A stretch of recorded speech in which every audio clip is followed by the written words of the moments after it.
Mr. Boyd, Yes, ma'am. here's the issue.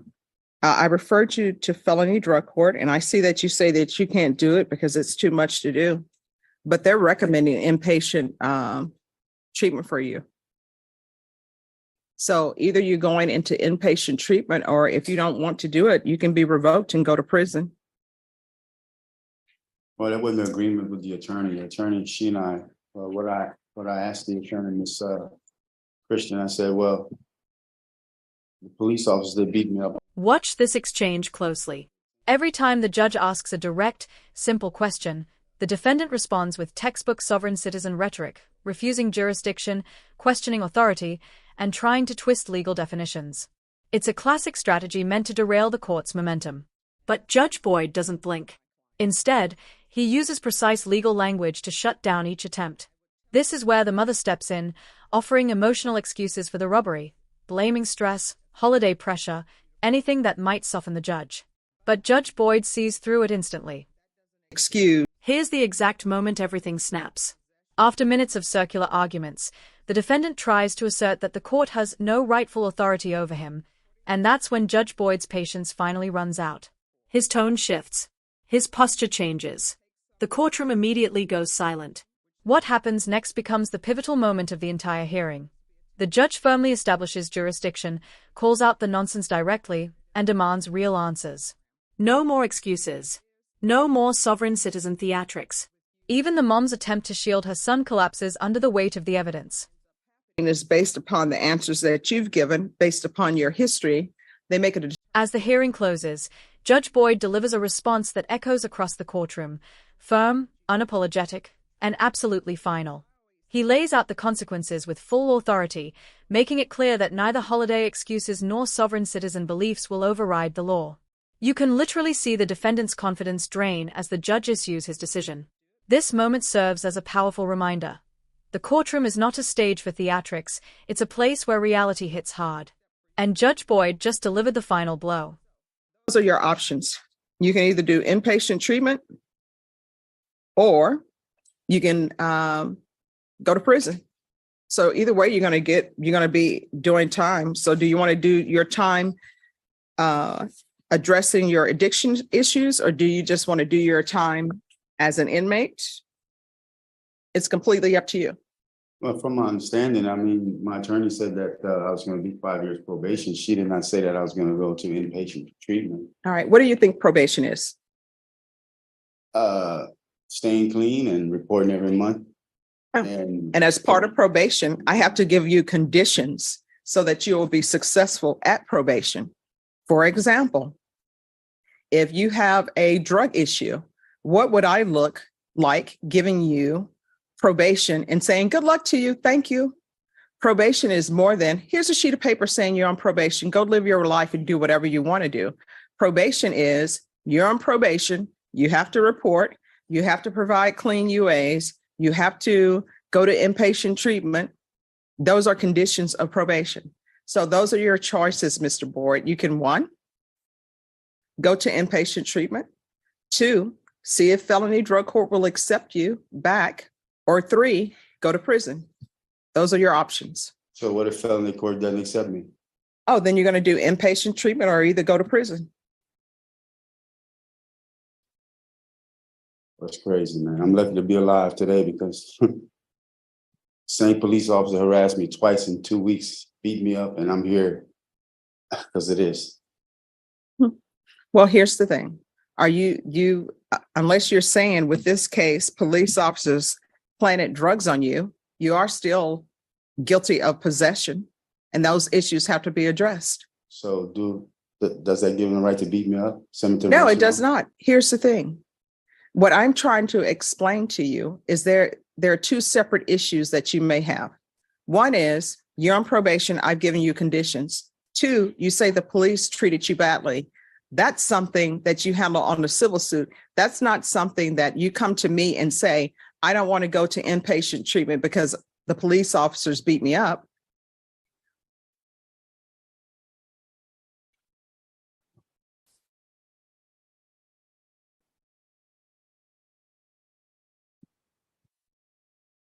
Is there anything else?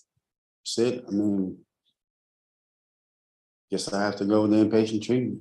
All right, so you can do inpatient treatment, or either I can send you back to felony drug court. What do you wish? I'll go back to felony drug court. All right, Ms. Abrams, can you see if felony drug court will accept him back? And that's to happen while in custody. If they say no, then he's to go to inpatient treatment according to the TAP recommendations.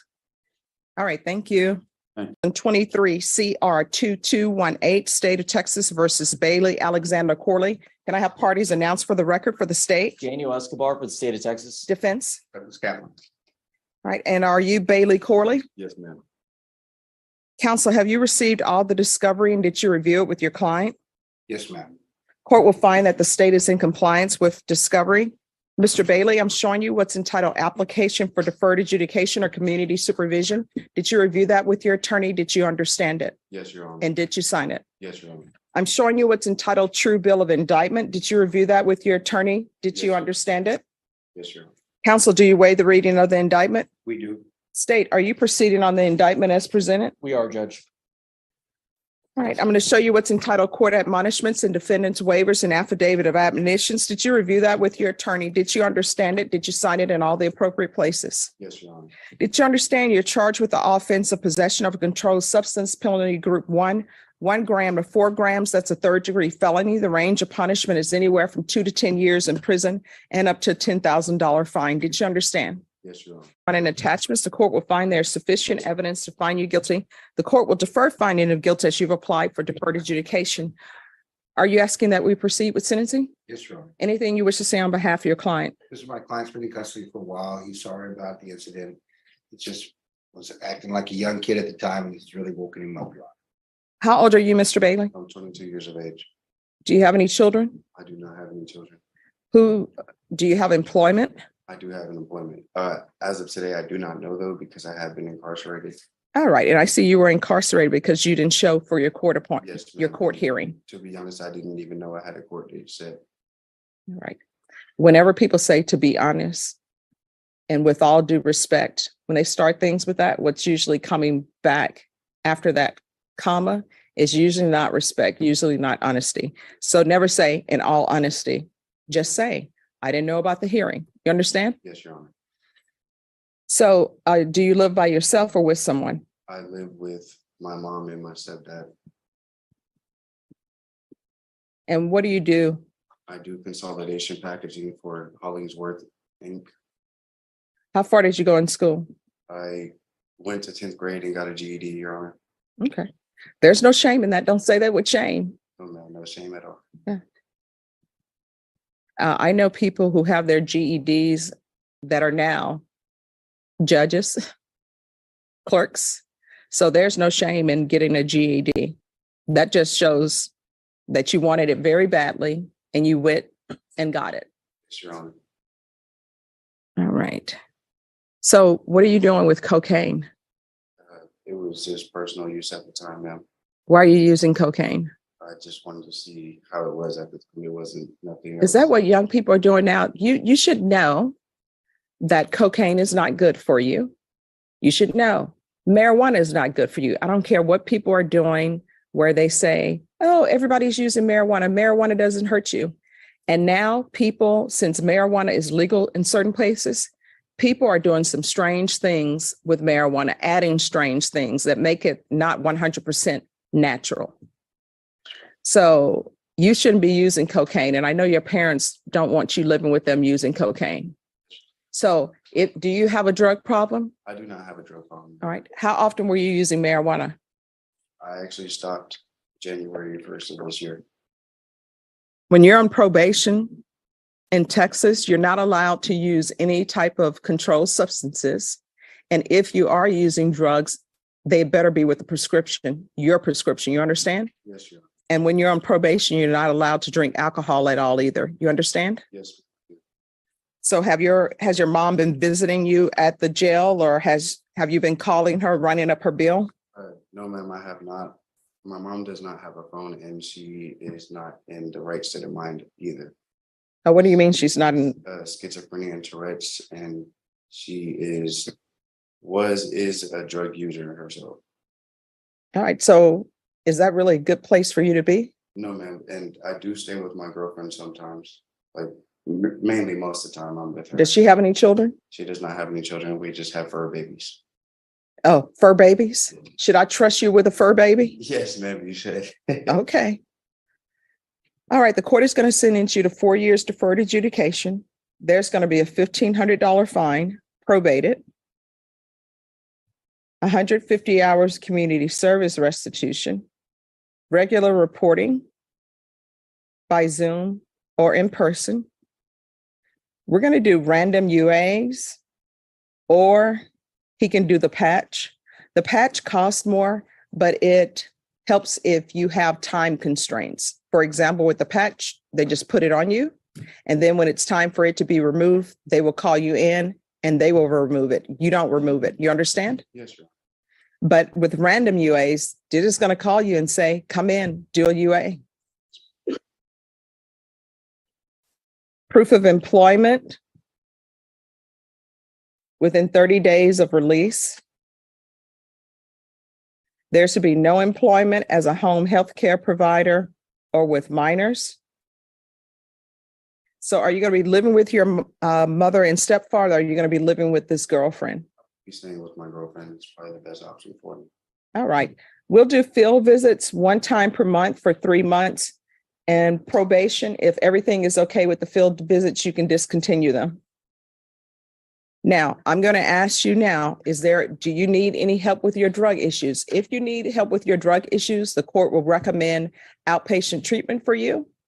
But if you're telling me you don't have any drug issues and you have it under control yourself and you're not going to use again and you don't want the treatment, I won't give it to you. But if you do that, don't come back to the court saying, oh yeah, I do have a drug treatment. Do you understand? A drug issue. Do you understand? Yes, Your Honor. Because I write notes on this sheet of paper. So do you want any outpatient treatment? I do not. Okay. Well, Excuse me. Probation, is there anything else he needs?